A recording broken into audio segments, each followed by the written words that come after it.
be changed must change, otherwise deterioration will follow. Those that should not be changed must remain unchanged, otherwise it will lead to self-destruction. What is it that should remain unchanged? The People's Daily explains, quote, "The party's basic line of one center, two basic points must last solidly for 100 years without any vacillation." Unquote. Everything is clear. The communist evil specter's determination to maintain its collective interest and dictatorship never changes. The fundamental conflicts between the interest of the CCP and that of the nation and the people determine that this false prosperity will not last. The reform the CCP has promised has one purpose: to maintain CCP rule. It is a lame reform, a change in surface but not in substance. Underneath the lopsided development lies a great social crisis. Once the crisis breaks out, the nation and the people will suffer once again.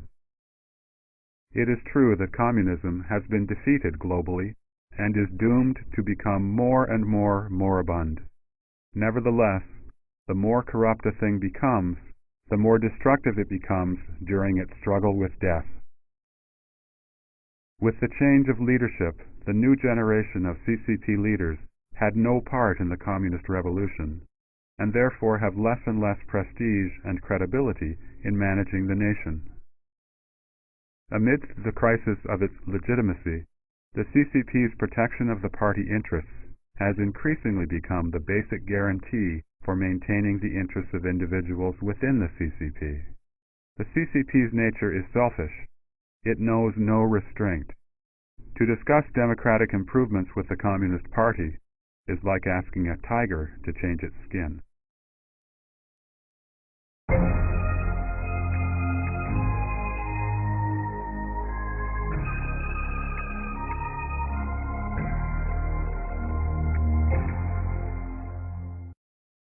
During the conference of the Political Bureau of the CCP Central Committee after the Tiananmen massacre, Deng Xiaoping mentioned two hands, one soft and flexible, and the other hard and stern.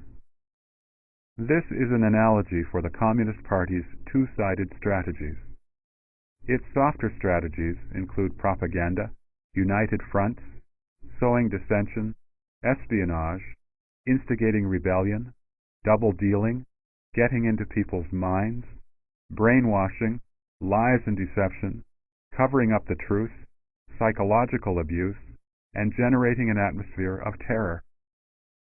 In doing these things, the CCP creates a syndrome of fear inside the people's hearts that leads them to easily forget the party's wrongdoings. These myriad methods could stamp out human nature and foster maliciousness in humanity. The CCP's hard tactics include violence, armed struggle, persecution, political movements, murdering witnesses, kidnapping, suppressing those who have a different opinion, armed attacks, periodic crackdowns, and on and on. These aggressive methods create and perpetuate terror. In practice, the CCP uses both soft and hard methods concurrently. Sometimes they would be relaxed in some instances, while strict in others. Or they would be relaxed on the outside, while stiff in their internal affairs. In a relaxed atmosphere, the CCP encountered the expression of different opinions. But, as if luring a snake out of its hole, those who did speak up would only be persecuted in the following period of strict control. A veteran official who had suffered torments in the Yan'an rectification movement recalled that when he was under intense pressure and was dragged and forced to confess, the only thing he could do was to betray his own conscience and make up lies. At first, he felt bad to be implicating and framing his fellow comrades. He hated himself so much that he wanted to end his own life. Coincidentally, a gun had been placed on the table. He grabbed it, pointed it at his head, and pulled the trigger. But the gun had no bullets. The person who investigated him walked in and said, "It's good that you admitted what you've done was wrong. The party's policies are lenient." The CCP always first puts one in a death trap and then enjoys one's every pain and humiliation. When one reaches the limit and just wishes for death, the party feigns kindness, coming out to show one a way to live. It is said, "Better a live coward than a dead hero." One becomes grateful to the party as one's savior. According to modern medical studies, many victims of intense pressure and isolation fall prey to an abnormal sense of dependency on their captors. This is called the Stockholm Syndrome. The victim's moods, happiness or anger, joy or sorrow, are dictated by those of their captors. The slightest favor for the victims will be received with great gratitude. There are accounts in which the victims develop love for their captors. This psychological phenomenon has been long used successfully by the CCP, both against its enemies and in controlling and remolding the minds of its citizens. The experience of China's last emperor, Puyi, was similar to this officer's. Imprisoned in the CCP cells and seeing people killed one after another, he thought that he would die soon. In order to live, he allowed himself to be brainwashed and cooperated with the prison guards. Later, he wrote an autobiography called The First Half of My Life, which was used by the CCP as a successful example of ideological remolding.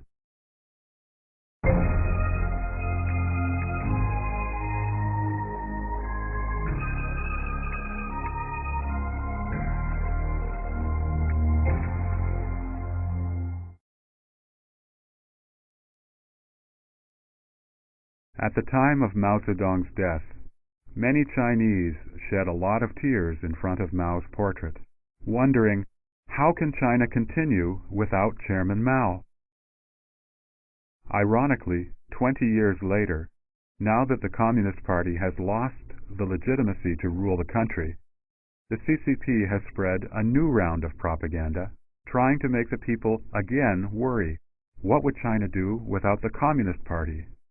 In reality, the CCP's all-pervasive political control has so deeply branded the current Chinese culture and the Chinese mindsets that even the criteria with which the Chinese people judge the CCP have the mark of the CCP, or have even come from the CCP. If, in the past, the CCP controlled people by instilling its elements into them, then the CCP has now come to harvest what it sowed. Since the things instilled in people's minds have been digested and absorbed into their very cells, people think following CCP logic and put themselves in the CCP's shoes in judging right and wrong.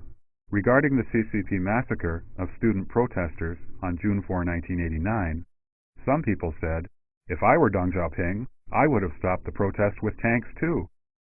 In the persecution of Falun Gong, some people are saying, "If I were Jiang Zemin, I would eliminate Falun Gong too."